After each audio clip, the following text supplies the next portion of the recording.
So how can Queenslanders trust you, given that you're just a puppet for the unions?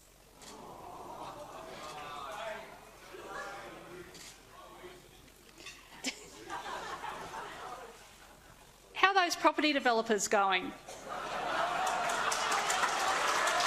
The two leaders wasted no time trading barbs before an emotional question about voluntary assisted euthanasia prompted sombre responses. What I want to see is to make sure that no one dies in pain or alone, and that's why I've advocated for more palliative care and more compassion. But what I will say is this: I would never, ever politicise this issue like Annastacia Palaszczuk has. I consider myself a Christian. I went to a Catholic school. I hold deep Christian values. But it's not for me to tell other people how to end their lives. I've put extra money into palliative care, over $170 million, which we announced during the election. That is absolutely needed. And during this pandemic, I lost my grandmother. And it was a very distressing time for me, and just like a lot of other people, I couldn't go and see her when she passed away.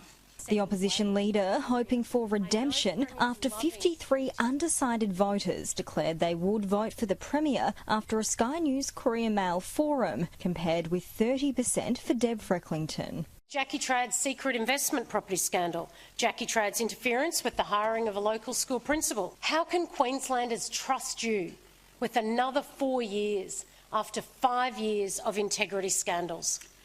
And I thank the Leader of the Opposition, and can I start by saying that Queenslanders can trust me because every day I'm keeping them safe.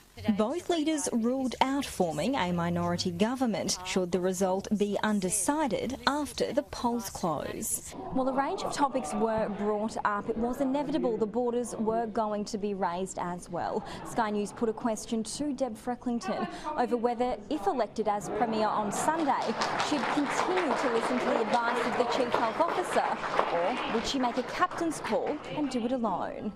Well, exactly what I have been saying. And that is, the borders shouldn't have to be closed for any longer than they need to be.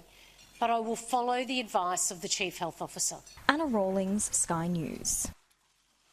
And tune in tonight if you can on Sky News this evening, 5 p.m. Queensland time, 6 p.m. Eastern Daylight Time for live rolling coverage of the election. Kieran Gilbert is joined by an all-star panel of Alan Jones, David Littleproud, Murray Watt, Pauline Hanson, Paul Murray, Laura Jays, Andrew Clennell and many more for all of the reactions and results as they happen.